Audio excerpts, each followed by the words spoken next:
পরে এই দুর্ঘটনাটি ঘটে।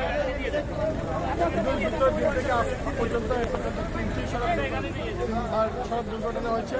কিন্তু সব দুর্ঘটনার মধ্যে প্রায় 13 জন নিহত হয়েছে।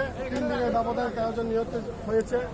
দর্শক, আমরা কথা বলছিলাম যারা প্রত্যক্ষদর্শী রয়েছেন তাদের কাছ থেকে। তারা যেটি জানিয়েছেন সেটি হচ্ছে রিল্যাক্স পরিবহনটি কক্সবাজার থেকে চট্টগ্রামমুখী ছিল এবং যে হাইস্টটি মাইক্রোবাসটি রয়েছে সেটি চট্টগ্রাম থেকে কক্সবাজারমুখী হয়। যখন রিল্যাক্স পরিবহনটি এই বন রেঞ্জ কর্মকর্তার সামনে কার্যালয়ের সামনে আসে, তখন যখন ব্রেক করতে যায় তখন গাড়িটি বিভিন্নভাবে মোচড় দিয়ে পাশে থাকা মাইক্রোবাসটিকে ধাক্কা মারে, যাতে মাইক্রোবাসে থাকা 7 জন ঘটনাস্থলে নিহত হয় এবং যারা 5 জন রয়েছেন তারা আহত হয়েছে, গুরুতর আহত হয়েছে।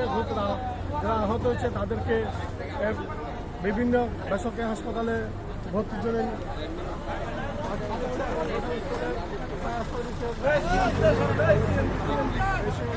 ঘটনাস্থল থেকে যারা আটকে পড়ছিল